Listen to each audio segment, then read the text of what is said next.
everybody, we're going to rewind real fast back to the beginning of the semester with Die Brücke and color. So as many of you may recall, Die Brücke was formed by Ernst Ludwig Kirchner, Fritz Bleuel, Erich Heckel, and Karl Schmidt-Rottluff in Dresden, Germany, 1905. This was a group of younger generation people who were interested in sharing their lives and their life experiences with each other and to grow artistically together. They were also interested in reacting to current political situations and rebelling against Impressionism. They were very interested in rejuvenating woodcuts. They very much enjoyed the shapes and the textures that they could get from using woodcut. And they were very interested in primitivism, in the primitive art of Africa. I say that quotingly. So that brings us to our modern artist, Ernst Ludwig Kirchner, who was born in 1880 and received a degree in architecture, but what he really wanted to do was pursue his woodcuts and his paintings. However, while he was obtaining this degree, he met the other founders of Die Brücke, and that's when they started talking and decided to form Die Brücke in 1905. He received his first artistic recognition through Die Brücke's first large exhibition at Fritz Görlitz Gallery in 1912, and then he went on to do numerous solo exhibitions. He also loved the liberal arts and he loved to write, and he was largely responsible for the Die Brücke Manifesto. Unfortunately, though, through one of his writings, he was actually responsible for the formal disbanding of Die Brücke. In his Chronique Die Brücke, many of the artists from Die Brücke felt that he was claiming too much credit for the work of the group. In 1914, he was involuntarily volunteered in World War I, and he unfortunately did not fare very well in the army, and his enrollment led to a mental and physical breakdown. He was discharged from the army, but afterwards spent much time in sanatoriums and suffered from paralysis, a persecution complex, and intense anxiety about having to be re-enlisted in the war. Doctors did reassure him that he was too weak mentally and physically to ever be re-enlisted, but he never truly recovered from this breakdown. He later on developed a new style that was not well received and very highly criticized, and he continued to suffer mentally, and he became more and more isolated personally, and tragically he took his own life in 1938. Artistically, he was very inspired by Gauguin and Van Gogh and their use of color and brushwork. And he was exploring thick, rounded brushstrokes initially, and then when he moved from Dresden to Berlin in 1909, his art style kind of shifted, where he thinned out the paint and started using tiny, angular, more nervous strokes in his work, which may have been a result from moving from the country to the city. He liked to use color and distortion and manipulation of form in order to express emotional content. So that brings us to our contemporary artist, Donna Schutz, who was born in 1976 and started painting at the age of 15. She received her MFA at New York's Columbia University in 2002. She's very well versed in art history, and she's also been influenced by Van Gogh and Gauguin, and she loves their use of color and brushwork as well. Also, like Kirchner, she enjoys pushing the limits of color and seeing how two colors can function side by side. She has self-imposed codes of representation, and she needs to know what makes an element worth painting. So she's really exploring form and color and how they can exist together in a meaningful, emotional way. She has a very expressive style, which employs garish and bright color to express emotions and moods, and she also uses altered form. She generally has a dark narrative to her paintings that depict like exotic rituals and culture, and she paints to express her imagination and her thought processes.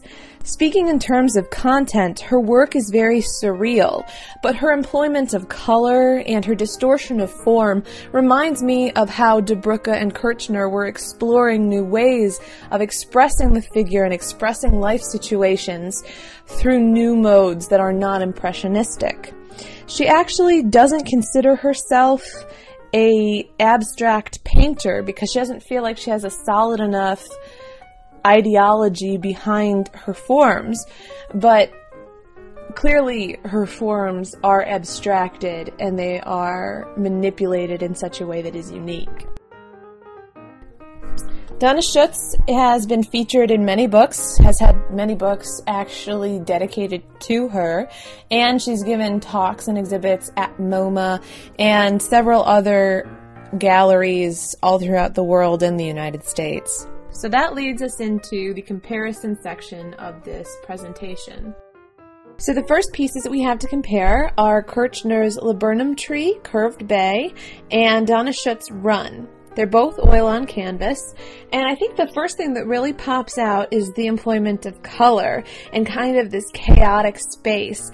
And we understand that both of them are landscapes, but if you look hard enough, you see the figures that are in both pieces. They both employ a use of bright, vibrant color, which kind of creates this interesting mood of both chaos and energy. And it's really interesting how the two contrast and really complement each other.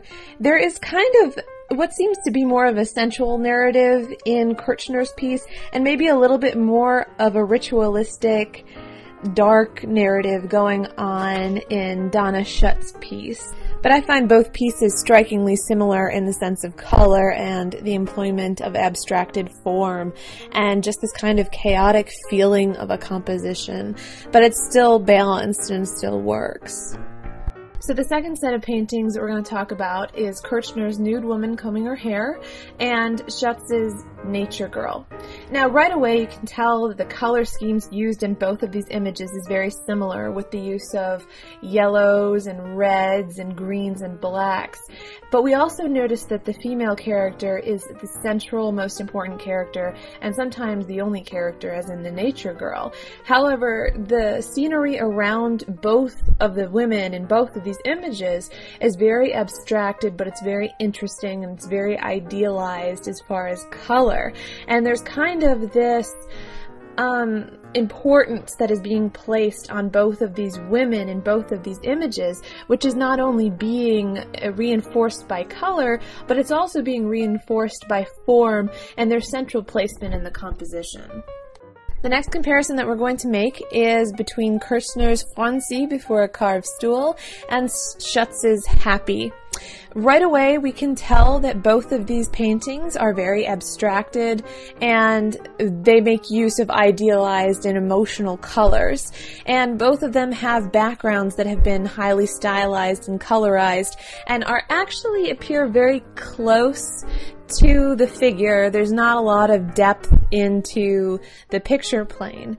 And another thing that I find really interesting about both of these images is their faces seem, and even their bodies, they seem very false, very mask-like it's a covering for a figure or an allusion to a face more than an actual representation of a face.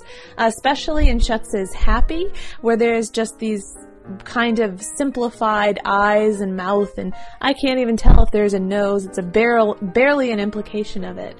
Where in Kirchner's we have more defined mouth and eyes and nose, but it still feels like a mask or a covering.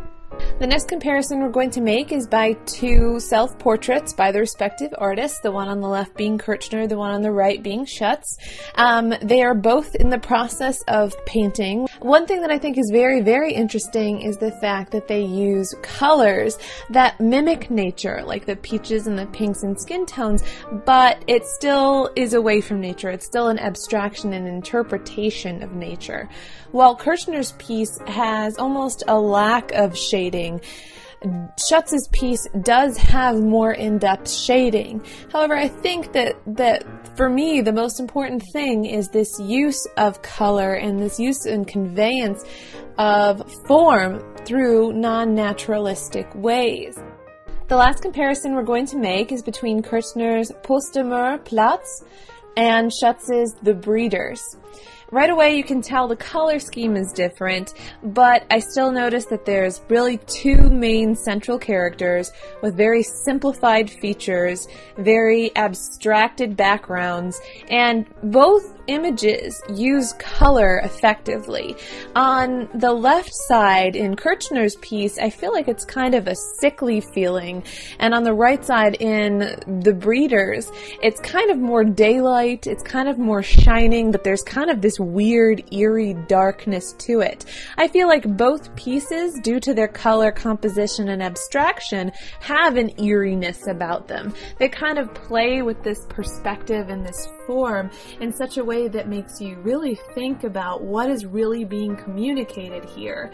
And I feel like there's kind of an illness to both of these images, and I'm basing that solely on color and form and composition.